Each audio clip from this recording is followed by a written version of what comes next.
Hi friends, welcome back to my YouTube channel. ಎಲ್ಲರೂ ಹೇಗಿದ್ದೀರಾ? ಎಲ್ಲರೂ ಚೆನ್ನಾಗಿದ್ದೀರಾ ಅಂತ ಭಾವಿಸ್ತಾ ಇದ್ದೀನಿ. ಇದು ಬಂದು ನಮ್ಮ ಬ್ರದರು ದೇವಿರಮ್ಮ ಟೆಂಪಲ್ಗೆ ಹೋಗೋದನ್ನೊಂದು ವಿಡಿಯೋ ನನ್ನ ಜೊತೆ ಶೇರ್ ಮಾಡ್ಕೊಂಡಿದ್ರು. ಸೊ ನಾವು ಹೋಗಬೇಕು ಅಂತ ಅಂದ್ಕೊಂಡ್ವಿ. ಸೊ ಮಕ್ಕಳ ಜೊತೆ ಹೋಗೋದು ಸ್ವಲ್ಪ ಕಷ್ಟನೇ ಅಲ್ವಾ. ಸೊ ಅವರು ಈ ವರ್ಷ ಹೋಗಬೇಕು ಅಂತ ಅಂದ್ಕೊಂಡಿದ್ರು. ಲಾಸ್ಟ್ ಇಯರು ಸಹ ಹೋಗಿದ್ರು, ಬಟ್ ಅದರದ್ದೆಲ್ಲ ಏನು ವಿಡಿಯೋ ಮಾಡ್ಕೊಂಡಿರಲಿಲ್ಲ. ಸೊ ಈ ಇಯರ್ ನನಗೋಸ್ಕರ ಎಷ್ಟು ಆಗುತ್ತೋ ಅಷ್ಟು ಸಾಧ್ಯವಾದಷ್ಟು ಸ್ವಲ್ಪ ವಿಡಿಯೋ ಮಾಡ್ಕೊಂಡು ಬಂದಿದ್ದಾರೆ.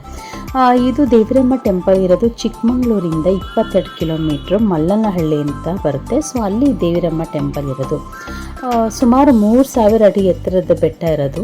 ಸೊ ಬೆಟ್ಟಕ್ಕೆ ಹೋಗೋದಕ್ಕೆ 13 ಕಿಲೋಮೀಟ್ರ್ ಆಗುತ್ತೆ ಇಲ್ಲಿಂದ ದೇವಿರಮ್ಮ ದೇವಸ್ಥಾನದಿಂದ. ಸೊ 2.5 ಕಿಲೋಮೀಟ್ರ್ ಅಷ್ಟು ಬೆಟ್ಟ ಹತ್ತಬೇಕಾಗುತ್ತೆ. ಆ ದೇವಿರಮ್ಮ ದೇವಸ್ಥಾನದ ಹತ್ರ ಮೇಲೆ ಗುಡಿ ಇದೆಯಲ್ಲ, ಅದು ವರ್ಷಕ್ಕೊಂದ್ಸತಿ ಮಾತ್ರ, ಅದು ದೀಪಾವಳಿ ನರಕ ಚತುರ್ದಶಿ ಮಾತ್ರ ಅಂತೆ ಓಪನ್ ಇರೋದು. ಸೊ ಸಾವಿರಾರಲ್ಲ ಲಕ್ಷಗಟ್ಟಲೆ ಜನ ಅಲ್ಲಿ ಆ ವರ್ಷಕ್ಕೆ ಹೋಗೋದಕ್ಕೆ ಕಾಯ್ತಾ ಇರ್ತಾರೆ, ಸಂಕಲ್ಪ ಮಾಡ್ಕೊಂಡಿರ್ತಾರೆ. ಏನೋ ಅವ್ರು ಅಂದ್ಕೊಂಡಿದ್ದ ಆಸೆಗಳೆಲ್ಲ ನೆರವೇರಲಿ ಅಂತ ಒಂದು ಸಂಕಲ್ಪ ಮಾಡಿಕೊಂಡು ಹೋಗಿ ಬರ್ತಾರೆ. ಬಟ್ಟು ಯಾವುದೇ ದೇವಸ್ಥಾನದಲ್ಲಿ ತುಂಬ ಬೆಟ್ಟದ ಮೇಲಿರೋ ದೇವರುಗಳಿಗೆ ತುಂಬ ಪವರ್ ಜಾಸ್ತಿ ಇರುತ್ತೆ ಅಂತೆ. ಸೊ ಅದಕ್ಕೋಸ್ಕರನೇ ತುಂಬ ಈ ಥರ ಎತ್ತರದ ಬೆಟ್ಟಗಳಲ್ಲಿ ಹತ್ತಿ ಹೋಗೋದರಿಂದ ನಾವು ಅಂದ್ಕೊಂಡಿದ್ದ ಕೆಲಸಗಳು ನಡೆಯುತ್ತೆ ಅನ್ನೋದು ಅಲ್ಲಿನ ಒಂದು ಪ್ರತೀತಿ ಆಗಿರುತ್ತೆ. ಸೊ ಇವರು ಎಷ್ಟುವರೆಗೂ ಆಗುತ್ತೋ ಅಷ್ಟುವರೆಗೂ ಸ್ವಲ್ಪ ಗಾಡೀಲಿ ಹೋಗೋದಕ್ಕಾಗುತ್ತೆ ಅಷ್ಟು ದೂರ ಹೋಗ್ತಾ ಇದ್ದಾರೆ. ಹೋಗ್ತಾ ಹೋಗ್ತಾ ಹಾಗೆ ಒಂದು ಸೆಲ್ಫಿ ವಿಡಿಯೋ ಮಾಡ್ಕೊತಾ ಇದ್ದಾರೆ. ನೇಚರ್ ನೋಡಿ ಎಷ್ಟು ಚೆನ್ನಾಗಿದೆ ಅಲ್ಲ. ಹೊಗೆಯಿಂದ ಕೂಡಿದಂಥ ಮೋಡಗಳು, ಸುತ್ತ ಗಿಡಗಳು, ಕಾಫಿ ಗಿಡಗಳು, ಮರಗಳು, ನೀಲಗಿರಿ ಮರಗಳು, ಹಾಗೆ ನೋಡಿ ಬೆಟ್ಟ ಕಾಣ್ತಾ ಇರ್ಬೋದು ನಮಗೆ. ಅದು ನೋಡಿ ಬಾವುಟ ಆರ್ತಾ ಇದೆ. ಸೊ ಅಲ್ಲಿಗೆ ಹೋಗಿ ಈಗ ಇವರು ತಲುಪಬೇಕು. ಆ ಮಾರ್ಗ ಮಧ್ಯದಲ್ಲಿ ಅವರು ಹೋಗ್ತಾ ಹೋಗ್ತಾ ಎಷ್ಟು ಸಾಧ್ಯವಾಗುತ್ತೋ ಅಷ್ಟು ವಿಡಿಯೋಗಳನ್ನ ಕ್ಯಾಪ್ಚರ್ ಮಾಡ್ಕೊಂಡಿದ್ದಾರೆ. ಸೊ ತುಂಬ ಇಷ್ಟ ಆಯಿತು ನನಗೂ. ನೆಕ್ಸ್ಟ್ ಇಯರ್ ಸಾಧ್ಯವಾದರೆ ನಾವು ಹೋಗೋಣ ಅಂತ ಮನಸ್ಸಾಗ್ತಾಯಿದೆ.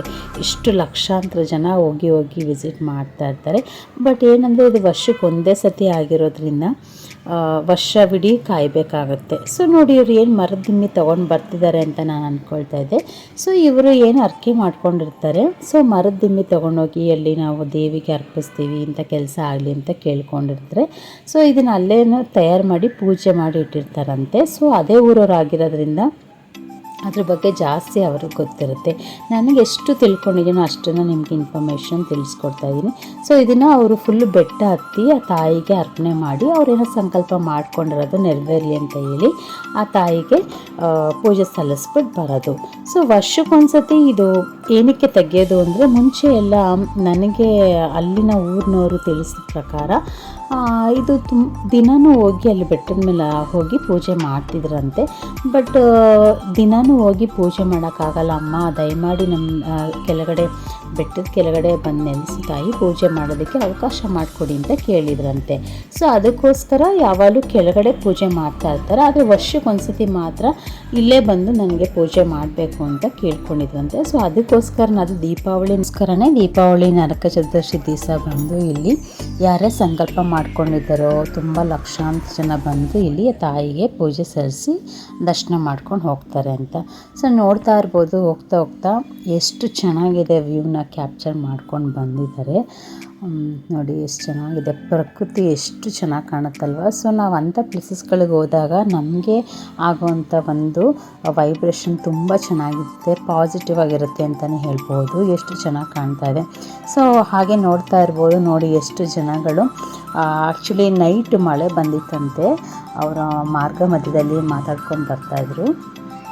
ಮಳೆ ಬಂದು ಮಣ್ಣೆಲ್ಲ ಗೊಜ್ಜೆ ಆಗಿದೆ, ಆದರೂ ಸಹ ಹೋಗಲೇಬೇಕು, ಹೇಗಾದರೂ ಮಾಡಿ ಈ ವರ್ಷ ದರ್ಶನ ಮಾಡಲೇಬೇಕು ಅಂತ ಲಾಸ್ಟ್ ಇಯರು ನಮ್ಮ ಅಣ್ಣನ ಜೊತೆ ಬಂದಿದ್ರಲ್ಲ, ಇವಾಗ ಅವರು ಹೋಗೋಕ್ಕೆ ಅಂತ ರೆಡಿ ಮಾಡ್ಕೊಂಡಿದ್ರಂತೆ. ಸೊ ಮಳೆ ಬಂದಿತ್ತು, ಹೋಗೋಕ್ಕಾಗಲ್ಲ ಅಂತ ಅದನ್ನ ಡ್ರಾಪ್ ಮಾಡ್ಕೊಂಡಿದ್ರಂತೆ. ಸೊ ಈ ವರ್ಷ ಏನಾರಾಗಲಿ ನೋಡೇ ಬಿಡೋಣ, ಮಳೆ ಬಂದಿದ್ರೂ ಪರವಾಗಿಲ್ಲ ಅಂತ ಈ ವರ್ಷ ಬರ್ತಾ ಇದ್ದಾರೆ. ನೋಡಿ ಎಷ್ಟು ಜನ ಇದ್ದಾರೆ.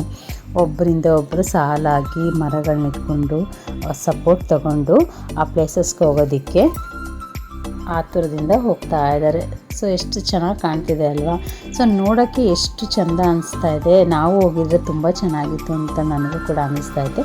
ಸೊ ನೋಡಿ ಹಾಗೆ ಮಾರ್ಗ ಮಧ್ಯದಲ್ಲಿ ಸೊ ಈ ಥರ ವಾಟರ್ದು ಫಾಲ್ ಎಲ್ಲ ಇತ್ತು. ಸೊ ನಾವು ಲಾಸ್ಟ್ ಇಯರ್ ಸಮ್ಮರ್ ಹಾಲಿಡೇಸಲ್ಲಿ ಹೋಗಿದ್ವಿ, ಬಟ್ ಈ ಥರ ಒಂದು ನೀರು ಸಹ ಹರಿಯೋದು ನಾವು ನೋಡೋಕ್ಕೆ ಆಗಲಿಲ್ಲ.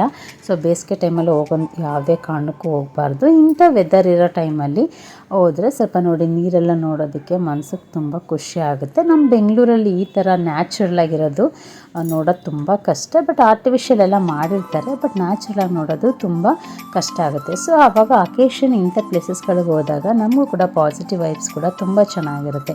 ಸೊ ಹಾಗೆ ಇದನ್ನೊಂದು ವಿಡಿಯೋ ಮಾಡ್ಕೊಂಡು ಬಂದಿದ್ದಾರೆ. ನನಗೂ ತುಂಬ ಖುಷಿ ಆಯಿತು ಇದನ್ನು ನೋಡಿ.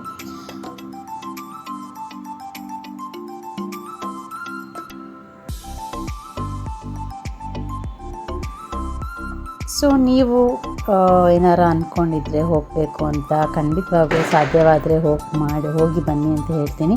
ಸೊ ನಾನು ಕೂಡ ಹೋಗಬೇಕು ಅಂತ ಅಂದ್ಕೊಳ್ತಾ ಇದ್ದೀನಿ. ನೋಡೋಣ ಯಾವ ವರ್ಷ ತಾಯಿ ನಮಗೆ ದರ್ಶನ ಸಿಗುತ್ತೋ ನೋಡೋಣ. ನೋಡಿ ಎಷ್ಟು ಜನ ಕ್ಯೂವಲ್ಲಿ ನಿಂತಿದ್ದಾರೆ. ಅದು ಬೆಟ್ಟ ನೋಡಿ ಎಷ್ಟು ಹೈಟಲ್ಲಿದೆ, 3000 ಅಡಿ ಎತ್ತರ ಅಂದರೆ ಸುಮ್ಮನೆನಾ? ಒಬ್ಬರಿಂದ ಒಬ್ಬರು ನೂಕೊಂಡು ಆದರೆ ಮಕ್ಕಳನ್ನೆಲ್ಲ ಕರ್ಕೊಂಡು ಹೋಗೋದು ಸ್ವಲ್ಪ ಕಷ್ಟನೇ. ಬಟ್ ಹೋಗಲೇಬೇಕು ಅಂತ ಹೇಳಿದ್ರೆ ಆ ತಾಯಿ ದರ್ಶನ ಮಾಡಲೇಬೇಕು ಅಂತ ಅಂದಾಗ ಅದು ಯಾವುದೂ ಸಹ ನಮಗೆ ಪ್ರಶ್ನೆಯಾಗಿ ಉಳ್ಕೊಳ್ಳೋದಿಲ್ಲ. ಸೊ ನೋಡಿ ಎಷ್ಟು ಜನ ಬರ್ತಾ ಇದ್ದಾರಲ್ವ. ಸೊ ಇದು ವಿಡಿಯೋ ಯಾಕೆ ನಿಮಗೆ ಶೇರ್ ಮಾಡ್ಕೊಳ್ತಾ ಇದ್ದೀನಿ ಅಂತಂದರೆ, ಸೊ ಎಲ್ಲರಿಗೂ ಹೋಗಿ ಅಲ್ಲಿ ದರ್ಶನ ಮಾಡೋಕ್ಕೆ ಅವಕಾಶ ಆಗೋಲ್ಲ. ಸೊ ನಮ್ಮ ಬ್ರದರ್ ಹೋಗಿದ್ದರು, ದರ್ಶನ ಮಾಡಿಕೊಂಡು ಒಂದು ವಿಡಿಯೋ ಮಾಡ್ಕೊಂಡು ಬಂದಿರೋ, ಅದಕ್ಕೆ ನಿಮ್ಮ ಜೊತೆ ಶೇರ್ ಮಾಡ್ಕೊಳ್ತಾ ಇದ್ದೀನಿ. ಸೊ ಈ ವಿಡಿಯೋ ನಿಮ್ಗೆ ಇಷ್ಟ ಆಗಿದೆ ಒಂದು ಲೈಕ್ ಕೊಡಿ, ಹಾಗೆ ಶೇರ್ ಮಾಡಿ, ಹಾಗೆ ನಿಮ್ಗೆ ಇಷ್ಟ ಆಗಿದ್ದರೆ ಕಮೆಂಟ್ ಮಾಡಿ ಅಂತ ಹೇಳ್ತಾ, ಮುಂದಿನ ವಿಡಿಯೋದಲ್ಲಿ ಹೊಸ ವಿಡಿಯೋನ ಅಪ್ಡೇಟ್ಗಳನ್ನ ನಿಮಗೆ ಖಂಡಿತವಾಗೂ ನಾನು ಅಪ್ಡೇಟ್ ಕೊಡ್ತೀನಿ. ಓಕೆನಾ? Thank you all. Thanks for watching.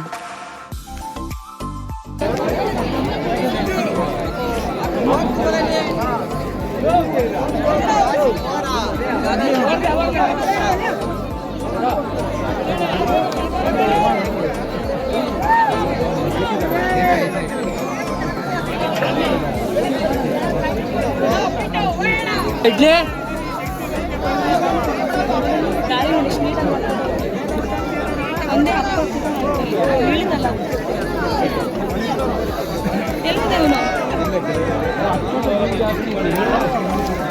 ತಡೆ ಇಲ್ಲೊಂದು ವಿಡಿಯೋ ಮಾಡ್ಬಿಡ್ತೀನಿ.